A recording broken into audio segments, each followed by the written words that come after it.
언론 보도에 대한 다양한 궁금증을 짚어보는 사실은 이렇습니다. 시간입니다. 먼저 이유리 팩트체커 전해주시죠. 네, 고용에 대한 사회적 안전망을 만들기 위한 전국민 고용보험제. 정부는 우선 코로나19로 보호가 시급한 특수 형태 근로종사자의 고용보험 적용에 대한 법을 입법 예고했습니다. 이를 놓고 한 경제지에서는 특고의 고용보험을 의무화한다면 대량 해고가 불가피하다고 전망했는데요. 이 말이 사실인지 하나씩 따져보겠습니다. 먼저 고용보험에 새로 가입한다면 세 가지 사회적 보험도 함께 가입해야 한다고 주장했습니다. 이른바 4대 보험으로 불리는 보험들을 함께 보장해줘야 된다는 건데요. 그러나 이는 사실이 아닙니다. 특고의 고용보험은 특례 방식이 적용되기 때문입니다. 지난 2008년부터 특고 중 일부 업종에 대해서는 특례 방식으로 산재보험을 적용 중인데요. 이처럼 고용보험도 특례로 적용받을 수 있는 겁니다.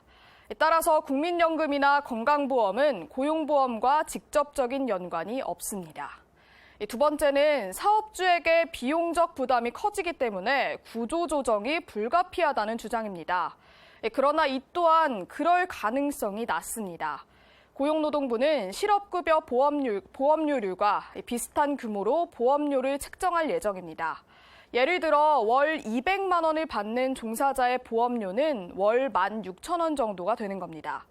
따라서 보험료 때문에 대량 해고할 가능성은 낮은 겁니다.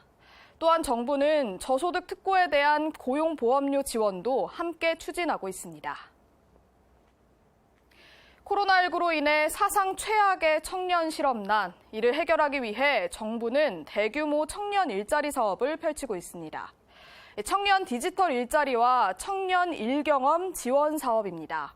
그런데 한 매체에서는 수천억 원을 들인 지원이지만 급한 불 끄기밖에 되지 않는다며 비판했습니다. 지원금으로 예산을 쏟아붓기보다는 각종 규제 개혁을 통해 기업을 살리고 일자리를 창출해야 된다는 건데요. 그러나 1999년도 이후 최악의 실업률을 기록한 지금 빠른 대처가 필요한 이유가 있습니다.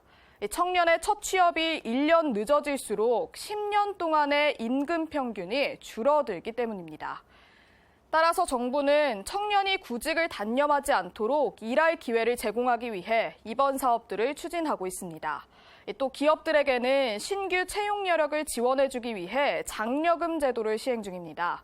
디지털 일자리와 일경험 지원 사업으로 일했던 청년을 정규직으로 고용하면 장려금을 받을 수 있습니다. 뿐만 아니라 특정 산업 분야의 기관이나 협회와도 특화 사업을 추진하고 있는데요. 기관이나 협회가 해당 산업 분야 기업들을 지원하고 청년들에게는 일을 경험할 기회를 제공하고 있습니다. 최근 공정거래위원회는 한 중견기업의 부당 행위에 칼을 빼들었습니다. 그러면서 이런 보도가 나왔는데요. 공정위가 고발해도 기소까지 간 케이스는 30%에 불과하다. 공정위가 건수를 늘리기 위해 무리하게 기업들을 압박하지만 최근 들어 기소율은 급락했다는 겁니다. 그러나 이 수치 사실이 아니었습니다. 공정위의 자료를 보면 지난해 기소율은 68%입니다. 또 최근 5년간 기소율도 77%를 육박합니다. 해당 매체는 수사 중인 사건을 불기소 사건으로 산정한 것으로 보인다고 공정위는 설명했습니다. 지금까지 다양한 궁금증에 대한 정확한 팩트 전해드렸습니다.